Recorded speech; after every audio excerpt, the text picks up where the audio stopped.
네, 반갑습니다, 여러분. 새로운 예배 처소에서 또 이렇게 예배를 드리게 되어서 마음이 새롭습니다. 그런데 이제 앞에 있는 사람들은 그대로 변함이 없네요.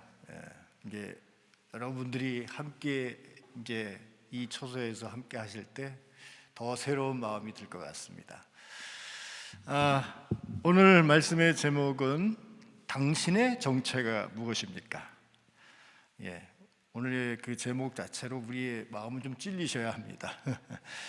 자, 본문 말씀은 마가복음 11장 8절에서 9절, 그리고 마가복음 15장 12절에서 13절, 이 두 말씀을 연속으로 우리 같이 한번 읽겠습니다. 다 같이 시작. 많은 사람들은 자기들의 겉옷을, 또 다른 이들은 들에서 벤 나뭇가지를 길에 펴며 앞에서 가고 뒤에서 따르는 자들이 소리 지르니 호산나 찬송하리로다. 주의 이름으로 오시는 이여. 빌라도가 또 대답하여 이르되 그러면 너희가 유대인의 왕이라 하는 일을 내가 어떻게 하랴. 그들이 다시 소리 지르되 그를 십자가에 못 박게 하소서. 네, 오늘은 종려주일이죠. 예수 부활 축일의 전날을 말하는 그 종려주일입니다. 순환 전 예루살렘에 들어온 예수 그리스도를 향해서 많은 사람들이 종려나무를 흔들며 예수 그리스도를 환영한 그날이기도 하죠. 오늘 본문을 먼저 보면은요, 나귀를 타고 입성하시는 예수 그리스도를 환영하는 사람들이 아주 많았다고 이야기를 합니다. 8절에 많은 사람들은 라고 시작을 하죠. 얼마나 많았을까요? 참 많기도 많았을 것입니다. 예수 그리스도에 대한 소문이 온 지역에, 온 성안에 퍼져 있었기 때문에. 어떤 소문이죠? 죽은 사람을 살리시고 많은 이적을 행했던, 그렇기 때문에 그분은 분명히 메시아일 것이야, 구세주일 것이야, 새로운 왕이실 것이야 하는 소문이 자자했을 것입니다. 그래서 그 소문을 듣고 예루살렘 안에, 성에 안에 들어온다는 그 말씀을 듣고 많은 사람들이 집결해 있었을 것이었다. 그래서 그 많은 사람들이 겉옷을 벗어서 펴는 사람도 있었고, 또 호산나 호산나를 외치는 그런 사람들도 있었습니다. 그리고 가서 나귀 새끼를 끌고 오는 제자들이나 나귀 새끼를 제공하는 이런 숨은 제자도 있었습니다. 많은 사람들이 마치 왕을 대하여 가는 것과 같이 번영과 승리의 상징이 되는 그 종려나무 가지를 흔들기도 하였습니다. 예수님이 예루살렘에 입성한 것은 십자가의 죽음을 받아들이고 오시는 것이기 때문에 한편으로는 두렵고 참담한 분위기일 거라고 예측을 했지만, 사람들은 우리를 구원하실 메시아의 오심을 환호하며 그야말로 축제 중에 축제 분위기로 호산나 호산나 찬송을 부르는 분위기가 되었습니다. 예수님을 향해서 호산나를 외치던 사람들은 하나님의 구원의 방법을 알 턱이 없었기 때문이었죠. 그러니까 문제가 생긴 것입니다. 예수님을 향해 강력한 통치자로서의 힘을 기대했건만 아무런 저항도 없이 무기력하게 로마 병사들에게 붙잡혀 버린 것입니다. 얼마나 사람들이 충격을 받았겠습니까? 얼마나 사람들이 배신감에 들었겠습니까? 아니, 우리 분명히 구세주시고 새로운 왕이신데 어찌 저리도 무력하게 로마의 병사들에게 잡혀서 끌려갔을까? 그렇게 끌려가서 채찍을 맞고 사람들 앞에 세움을 받게 되었습니다. 그리고 나서 재판장인 빌라도가 사람들에게 말합니다. 그리스도라 하는 예수를 내가 어떻게 하랴? 이렇게 말했을 때 사람들의 대답은 무엇이었죠? 안 됩니다, 안 됩니다. 십자가에 못 박으면 안 됩니다. 이렇게 했을까요? 아니었죠. 사람들은 말합니다. 십자가에 못 박아라. 이 소리를 들은 빌라도가 의아해합니다. 그래서 다시 사람들에게 물어봅니다. 이 사람이 무슨 악한 일을 하였느냐? 질문을 할 때 사람들은 더욱 거세게 외칩니다. 예수를 십자가에 못 박아라. 어떻게 사람들이 이럴 수 있을까요? 이렇게도 사람의 마음이 백지장 뒤집히듯이 바뀔 수가 있단 말입니까?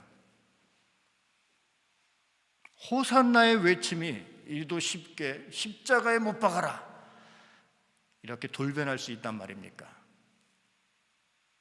예루살렘에 입성할 때 많은 사람들이 춤추며 호산나 찬송하면서 칭송을 했던 사람들이 그 예수가 로마 병사에게 맥없이 끌려가는 모습을, 붙잡혀가는 모습을 보고 사람들은 완전히 바뀌어 버립니다. 자신을 십자가에 못 박으라는 외침을 들으시면서 예수님께서는 얼마나 배신감을 느끼셨겠습니까? 아마 모르긴 해도 예수님께서는 속으로 그렇게 생각하셨을 것 같아요. 저들의 속이 무엇일까? 저들의 정체가 도대체 무엇일까?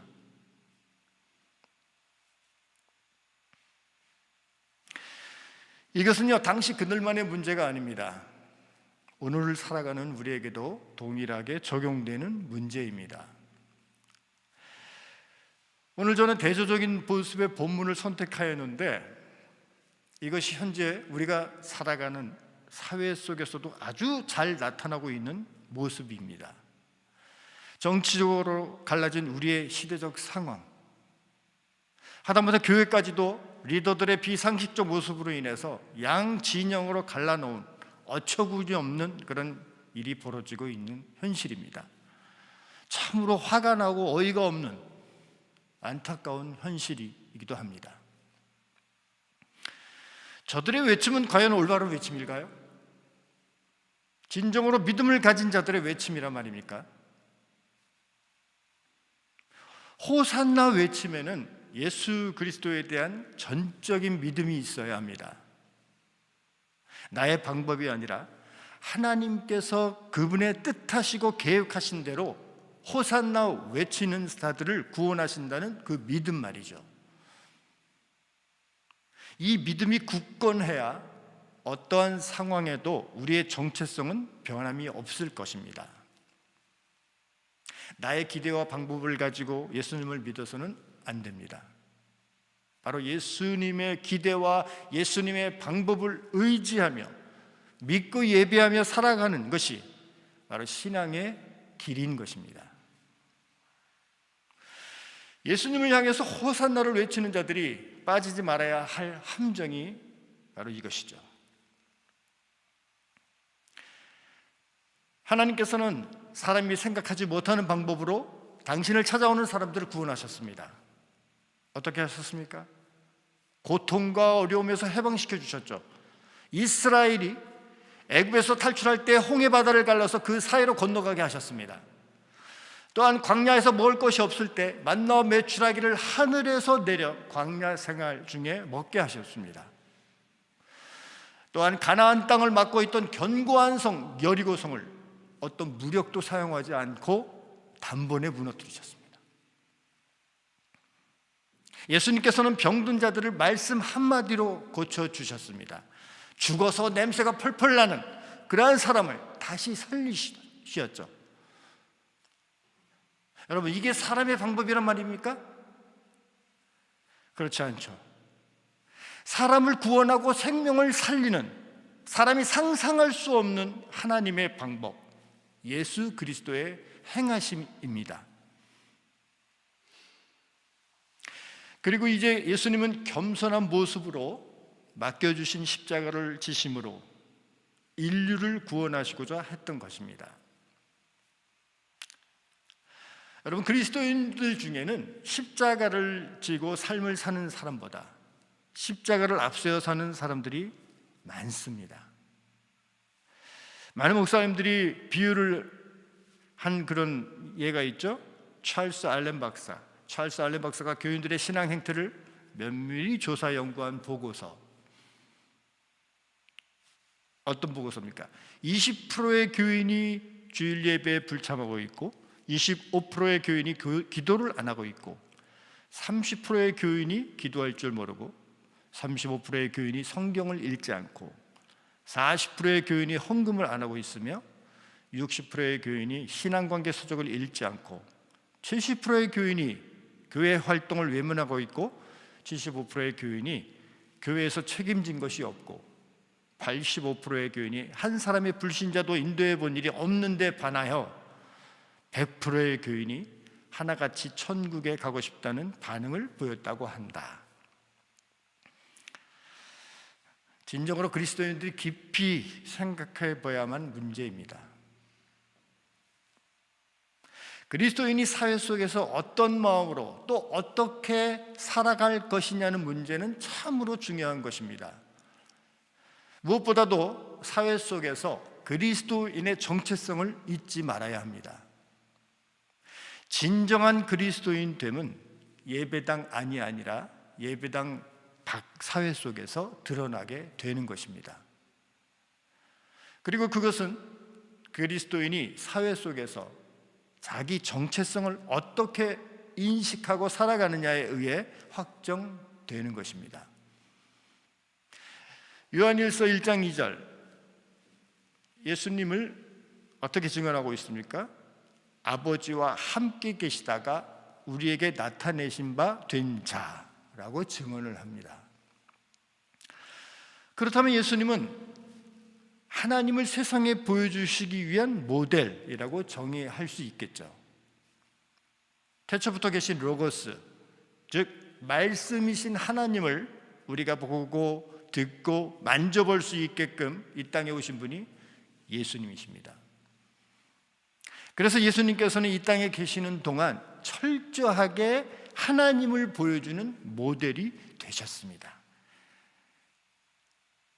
또한 사도 요한은 자신의 정체성을 자신이 예수 그리스도를 통해 보고 들은 것을 제3자에게 전하여 그로 하여금 성부성자 하나님과 사귐을 갖게 하는 것이라고 밝혔습니다.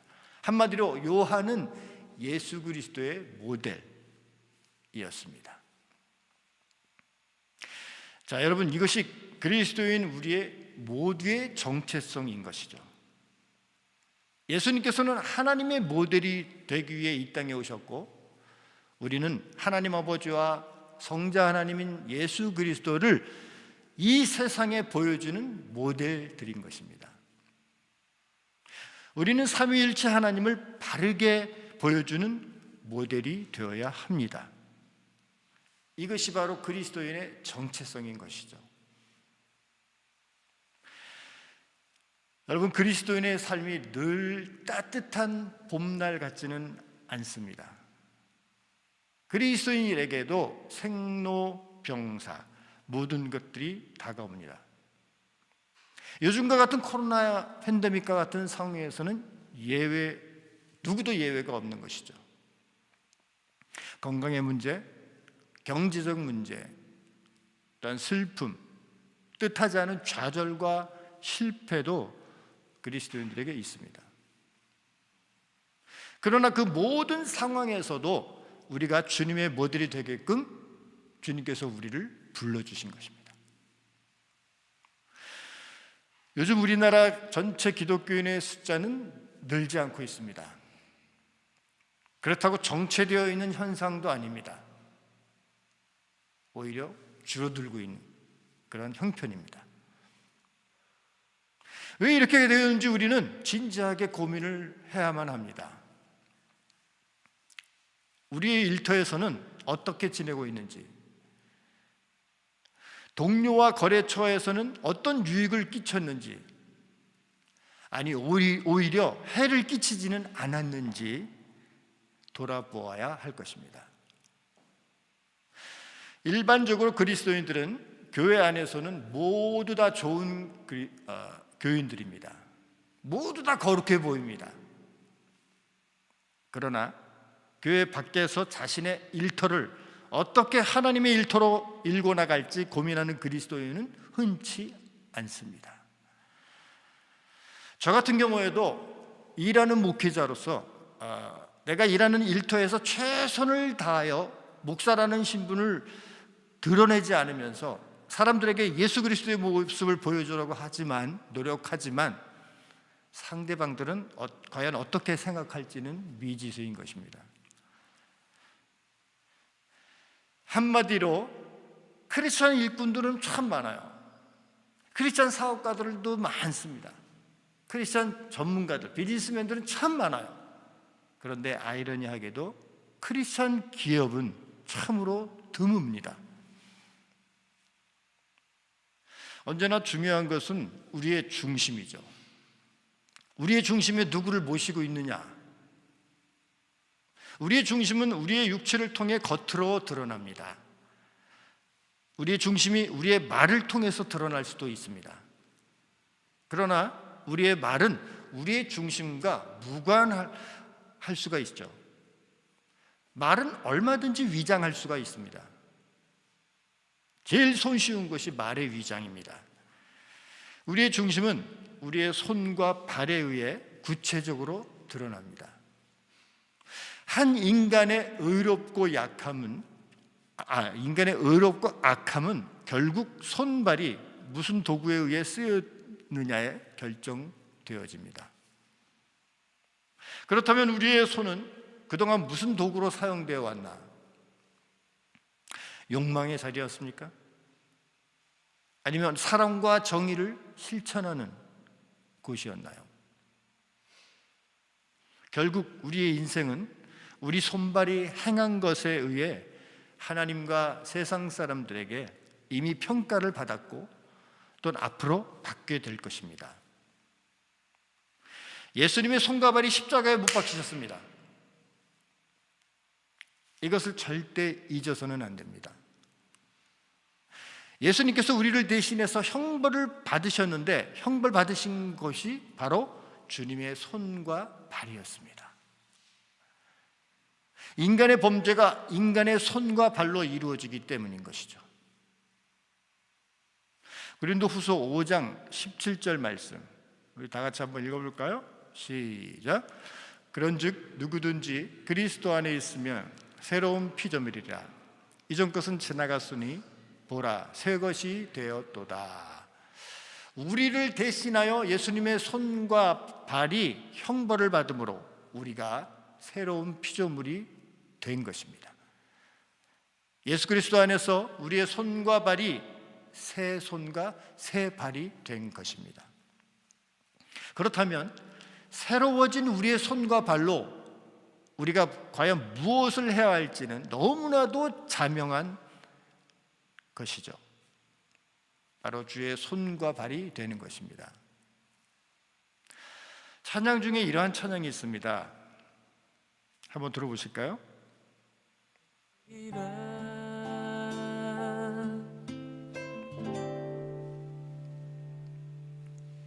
주의 손에 나의 손을 포개고 또 주의 발에 나의 발을 포개어 나 주와 함께 죽고 또 주와 함께 살리라 영원토록 주 위에 살리라.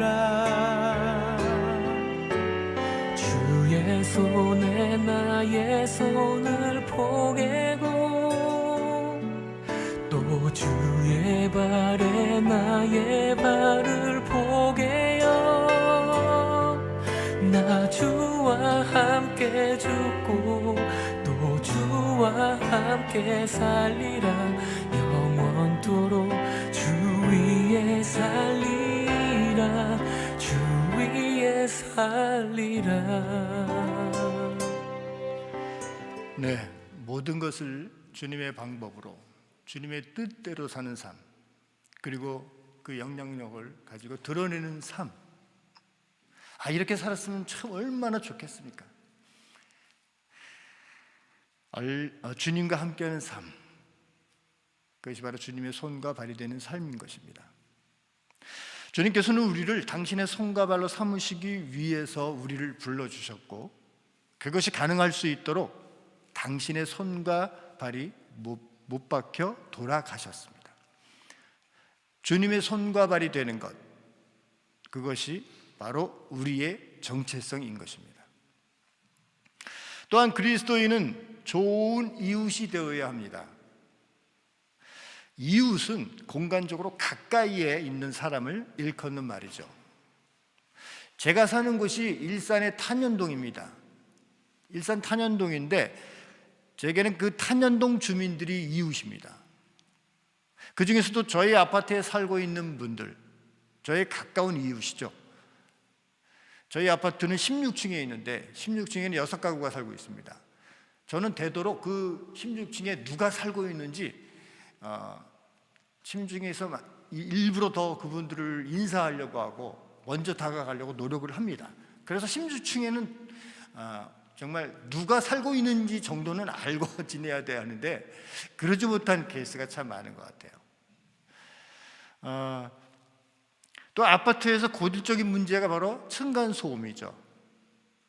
층간소음 문제로 위층과 아래층과의 관계를 잘 이루어가는 것도 중요한 것입니다. 아이러니하게도 우리 집에는 그 위층과 아래층에 누수가 일어났습니다. 누수, 수돗물이 새는 거였죠. 이런 사건이 일어남으로 해서 위층과 아래층 사람들을 자연스럽게 대하게 되고 또 그분들을 알게 되었어요. 근데 그분들과의 관계가 굉장히 좋습니다. 일본과 중국, 이 일본과 중국, 우리나라를 둘러싸고 있는 대한민국의 이웃이라고 할 수 있습니다. 지리적으로 가깝기 때문이죠. 내가 버스나 지하철을 탄다면 그 버스나 지하철 옆에 있는 사람들, 그 승객들이 바로 나의 이웃이 될 수가 있습니다. 내가 일터에 있을 때는 일터의 사람들이 나의 이웃이 됩니다. 이처럼 이웃은 공간적으로 가까워야 하겠죠. 그렇다면 넓고 넓은 이 세상 속에서 내가 왜 하필이면 여기에 살고 있을까? 그 이유는 간단한 것입니다. 바로 그곳에 있는 이웃을 섬기고 그들과 더불어 살게끔 하나님께서 나를 거기에 두신 것입니다. 공동체는 더 말할 것도 없겠죠. 작은 일, 작은 것 하나하나에 신경 써서 잘 섬기고 잘 대해주는 것이 참으로 중요한 것입니다. 그렇게 해서 좋은 이웃이 되어야 하겠죠. 그리스도인 1,000만 명이 이렇게만 산다면 세상은 변할 것입니다. 이스라엘 백성들이 수백 년 동안 정체성을 잃어버린 채 하나님의 말씀에 불순종했습니다. 우상을 숭배하며 갖은 죄악에 빠져 살다가 바벨론에서 수십 년 동안 종살이를 하게 되었죠. 그러자 하나님께서는 예언자들을 통해 다시 그들의 마음에 정체성을 심어주셨습니다. 이사야 49장 6절 말씀 다 같이 읽을까요? 시작. 내가 또 너를 이방의 빛으로 삼아 나의 구원을 베풀어서 땅 끝까지 이르게 하리라. 예수님은 그리스도인들의 정체성이 무엇인지 시시때때로 일깨워 주셨습니다. 우리가 예수님을 구세주와 주인으로 영접하기 시작했을 때 이미 하나님의 자녀가 되었고 부활과 영생을 얻게 되었다고 선포하셨습니다. 사도 바울은 우리가 예수님의 십자가와 부활 사건으로 그 부활 사건을 믿음으로 말미암아 의인으로 간주되었다고 일깨워 주었습니다. 그러니 무명한 자 같으나 유명한 자요, 근심하는 자 같으나 항상 기뻐하고, 가난한 자 같으나 많은 사람을 부유하게 하고, 아무것도 없는 자 같으나 모든 것을 가진 자라는 정체성을 바른 기도로 붙들라고 도전을 합니다. 고린도후서 6장 8절에서 10절의 기도 내용이죠. 우리 다 같이 이 고백을 같이 한번 해볼까요? 시작. 우리는 속이는 자 같으나 진실하고 이름 없는 자 같으나 유명하고 죽은 것 같으나 이렇게 살아 있습니다. 또 아무리 심한 벌을 받아도 죽지 않으며 슬픔을 당해도 늘 기뻐하고 가난하지만 많은 사람을 부유하게 만들고 아무것도 가진 것이 없지만 모든 것을 가지고 있습니다. 그렇습니다. 우리들에게는 이러한 고백들이 일어나야 합니다. 주님 우리가 늘 기뻐하며 많은 사람을 부유하게 만들 수 있도록 바른 정체성 위에 기도하며 행하게 하소서라는 고백이 있어야 합니다. 이제 말씀을 마치겠습니다. 지난주 설교에서 우리 이기현 목사님이 코로나 이후에 우리는 어떻게 해야 하나? 라는 질문을 했습니다. 여러분 그 질문에 많은 생각들이 있으셨습니까? 코로나로 우리의 신앙 패턴들도 너무너무 많이 달라졌어요. 예배를 대하는 우리의 자세, 우리의 마음, 우리의 모든 속성들이 너무너무 변했습니다. 물론 어찌할 수 없는 그런 상황도 우리에게 있었죠. 충분히 이해는 합니다. 그런 가운데에서도 우리 그리스도인들은 그리스도인의 정체성을 더욱 뚜렷하게 드러내고 영향력을 주는 자들이 되어야 할 것입니다. 여러분, 그리스도인의 정체성을 기억하시고 오늘도 내일도 변함없이 늘 동일하게 이러한 정체성의 삶을 살아가실 수 있는 우리 씨앗교회 공동체 여러분들이 되시기를 주님의 이름으로 축복합니다. 함께 기도하시겠습니다. 오늘 말씀을 기억하시면서 과연 우리에게 하나님께서 주어진 그리스도인의 모습, 우리의 정체성, 어떻게 이 사회에서 주어진 상황에서 어떻게 살아야 할 것인지 다시 한번 주님 앞에 고백하며 나아갑시다.